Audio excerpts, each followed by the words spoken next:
Hello and welcome to my channel. I'm Christina and I make historical clothing. Today I want to share probably the easiest historical knitting project imaginable that is also super useful for both men and women. Knit garters to hold your stockings up. First I'll do a little show and tell of the historically based garters I've made, then I'll demonstrate how I made the knitted pair with braided ties that I wore in my previous video on Victorian mourning.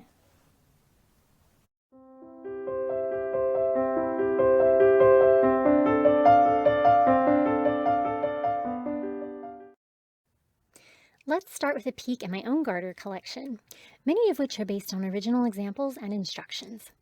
These ones are based off a pattern that was posted online by the Tudor Tailor, basically a long strip of knitting that is just a touch wider in the middle. This style is very comfortable and stays on well. Mine are wool and were knit on size 2 needles. You just knit every row, then increase and decrease a couple places, super easy.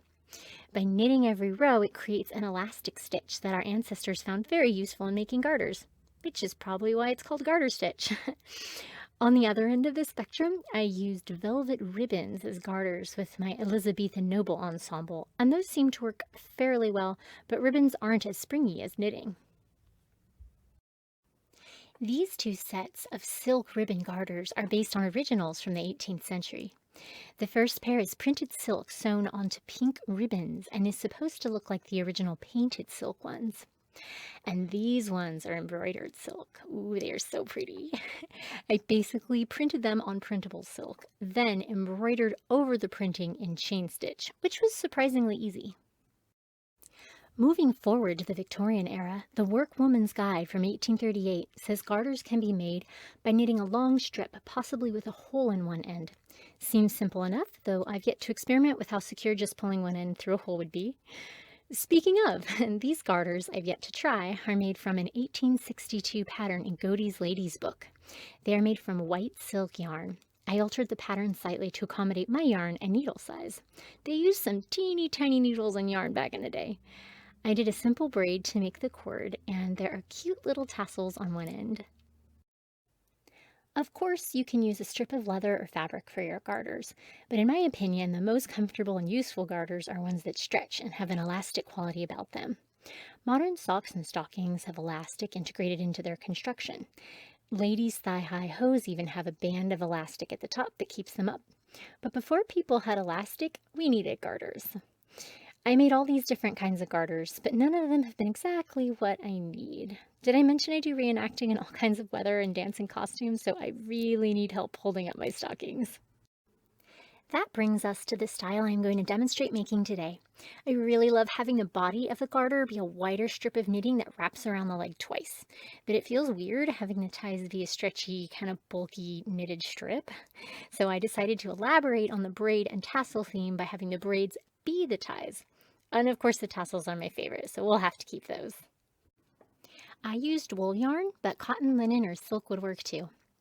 While I've used tiny size 2 knitting needles in the past, I decided to be kinder to myself and went with more modern sized yarn, you could say, and size 5 knitting needles. When you purchase yarn, it usually says on the label what size needles are recommended. I like to start by making a knot. It makes me feel more secure about things. I cast on 5 stitches. I don't normally teach knitting, but in case you are brand new, this is how I cast stitches on for knitting. You may also want to try a different number of stitches. Our goal is to have the rows be about 1 inch wide, and this will vary depending on your yarn thickness and needle size.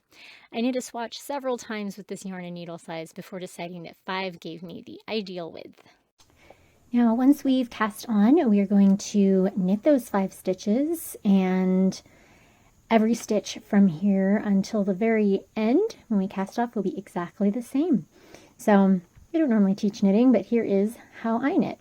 So, make sure your stitches are on this side, and you're going to poke your other needle up through, like that, and back.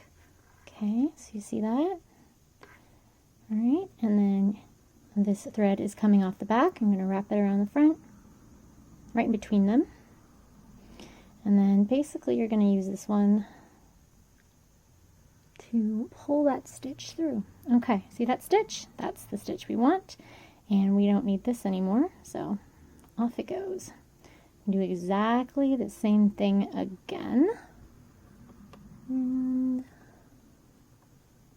sometimes in the beginning it's a little tight, so I use my other fingers to help.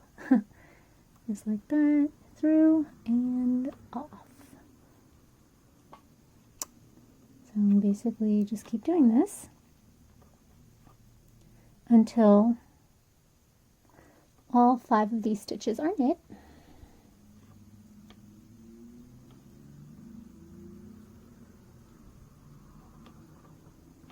I feel like I'm usually better than this, but maybe I'm a little nervous. Or maybe not. All right, now once we've done those 5, we're just going to switch hands and push these over to this side again. And see, those 5 are done. And now we're just going to do the exact same thing again. And that's what you're going to do the entire time until you are ready to cast off. You'll notice that even though I'm doing the same stitch row after row, the pattern is different on each side. That's because the garter is getting flipped over each time as I transfer it from needle to needle. In reality, the knitting is being done on alternating sides, which creates little ridges. This is the garter stitch I mentioned earlier, and it's super stretchy. We want to make the knit part of the garters long enough so that they stretch to wrap just slightly less than twice around our leg, where we plan to tie them. I made my first set in the back of a car while on vacation. I'm sure it was amusing for my fellow travelers to see me holding up my leg to check the length every so often. When you make the second one, you can count the number of rows and make sure they're both the same. These get stretched out when you're trying them on, so I wouldn't just go on length. Trust me, make sure the number of rows are equal. It's time to cast off our stitches. I almost always have to look this up since I don't knit very often, but this is how I cast off in a pretty simple way. You knit 2, and then you take the first one and you slip it over the second one and completely off the needle. Then you knit another one and take that one that was on your needle before and slip it over that first one again, and knit again, and take that one, the one that's closer to the bottom of the needle, and slip it off over the top. And you keep doing this until you just have that one stitch still in your needle, and then you can trim your thread or your yarn. You can leave a couple inches, and then I make a few knots just to keep it really secure, and then there you go, you're all tied off. All right, now we're going to braid some yarn together to form the ties. This next step saves us quite a bit of time we would have spent knitting, so I'm a big fan of it. While I haven't seen originals exactly like this, there are historical garters with skinnier ties that look woven or braided out there on the internet. For one tie, I'm cutting 3 lengths of yarn, each a little more than twice as long as I want my final bow to be. I'll thread each one through a loop in the garter edge, one in each corner and then one in the middle. You can use a large tapestry needle to help get the yarn pieces through. Each length is doubled, so pull those through until the ends are even. Okay, now we are ready to braid them together. Treat each doubled yarn piece as one and keep braiding until you're about 3 inches from the end. Tie a knot where the braiding ends and trim the tassels even. I left about 1 inch of fringe below each knot. Repeat this process on the other side of the garter. If you plan ahead, you can prepare all 6, well, actually 12 for both garters at the same time. Or you can measure them so they will be the same length. Excellent! Try them on one more time to make sure everything fits as you want, and then go ahead and make your second garter just exactly the same. I think I made both mine in about 3 hours, and this is also a super portable project. I actually made the first pair purely because I wanted a project I could work on in a car. There is some debate over whether the garters tie above the knee or below. I find it hard to walk or dance with them tied above my knee, but I do have a horror story to share. I was at an event with particularly slippery stockings and decided that I would keep them from falling down once and for all. I had 2 sets of garters that I had knit recently, and so I brilliantly tied one set above the knee and one set below, and fairly tightly as well. My stockings did not slip at all that day. Yay! yay! But when I went to take them off in the evening, I noticed little red speckles all around my knees. I had cut off the circulation and not even realized it the entire day. So thankfully the spots went away in a few days, but I learned my lesson. So with that said, thank you so much for joining me today, and remember, don't tie your garters too tight.